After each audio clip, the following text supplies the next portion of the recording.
जम्मू कश्मीर के पूर्व राज्यपाल सत्यपाल मलिक का निधन हो गया। वो 79 साल के थे और पिछले कई महीने से उनकी तबीयत खराब चल रही थी और दिल्ली के अस्पताल में उन्हें भर्ती भी कराया गया था। देखिए, भारतीय राजनीति में कुछ व्यक्तित्व ऐसे होते हैं जिनका सफर न केवल प्रेरणादायक होता है बल्कि विवादों और चर्चाओं का भी हमेशा से ही केंद्र बनता रहा है। सत्यपाल मलिक की शख्सियत भी कुछ ऐसी ही थी। सत्यपाल मलिक का जन्म उत्तर प्रदेश के बागपत जिले में एक साधारण से परिवार में हुआ। ग्रामीण पृष्ठभूमि से आने वाले मलिक ने अपनी प्रारंभिक शिक्षा स्थानीय स्कूलों में पूरी की और बाद में मेरठ विश्वविद्यालय से उच्च शिक्षा उन्होंने प्राप्त की। उनके जीवन का ये दौर न केवल उनकी शैक्षिक नींव को मजबूत करने वाला था बल्कि उनके अंदर सामाजिक और राजनीतिक चेतना भी जागृत कर गया। मलिक ने छात्र जीवन में ही राजनीति में रुचि दिखाई और छात्र संघ की गतिविधियों में सक्रिय रूप से हिस्सा लेना शुरू किया। ये वो दौर था जब वो समाजवादी विचारधारा से प्रभावित हुए और जयप्रकाश नारायण जैसे नेताओं के आंदोलनों से प्रेरणा उन्होंने ली। सत्यपाल मलिक का औपचारिक राजनीतिक सफर 1970 के दशक में शुरू हुआ, जहां उन्होंने समाजवादी आंदोलन के साथ अपनी राजनीति की नींव रखी और जल्द ही चौधरी चरण सिंह के नेतृत्व वाली लोकदल पार्टी से वो जुड़ गए। 1980 में वे पहली बार उत्तर प्रदेश विधानसभा के लिए चुने गए और ये उनकी राजनीतिक यात्रा का पहला बड़ा कदम माना गया।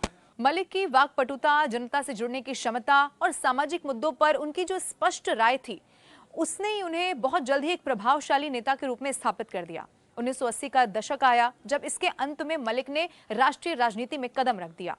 1989 में वो उत्तर प्रदेश के अलीगढ़ से लोकसभा सांसद चुने गए। ये उनके करियर का एक महत्वपूर्ण पड़ाव था।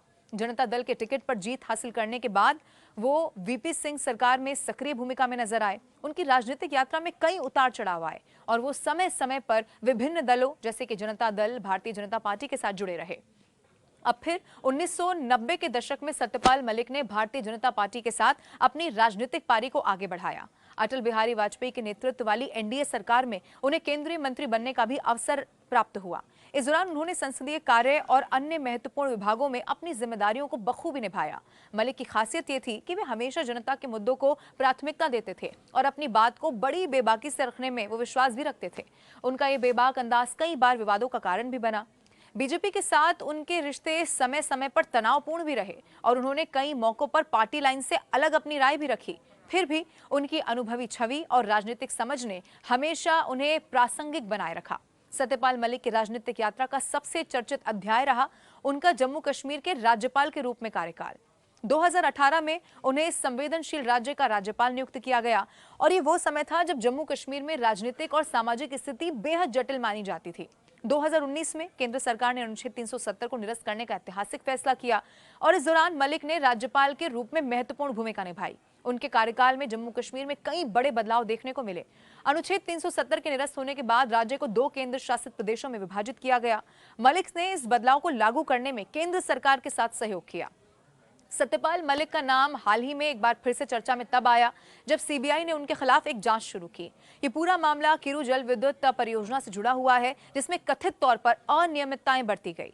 अब सीबीआई का दावा यह था कि मलिक के कार्यकाल के दौरान इस परियोजना में अनुचित तरीके से ठेके दिए गए जिसके कारण भ्रष्टाचार के आरोप लग गए। मलिक ने इस मामले में अपनी सफाई देते हुए कहा कि ये किसी भी जांच का सामना करने को वो तैयार हैं। सत्यपाल मलिक की सबसे बड़ी खासियत आप जानते हैं क्या थी? वो उनकी बेबाकी ही रही। चाहे वो जम्मू कश्मीर के अनुच्छेद 370 का मुद्दा रहा हो, किसान आंदोलन का मौका हो या फिर अन्य सामाजिक राजनीतिक विषय, मलिक ने हमेशा अपनी बात बिल्कुल स्पष्टता के साथ रखी। उनके निधन पर राजनीतिक गलियारों में शोक की लहर दौड़ गई है और लोग अब संवेदनाएं व्यक्त कर रहे हैं और इसी के साथ जिस राजनीतिक जीवन की मैंने चर्चा की, आज हर कोई एक बार फिर से उस राजनीतिक जीवन को भी याद कर रहा है।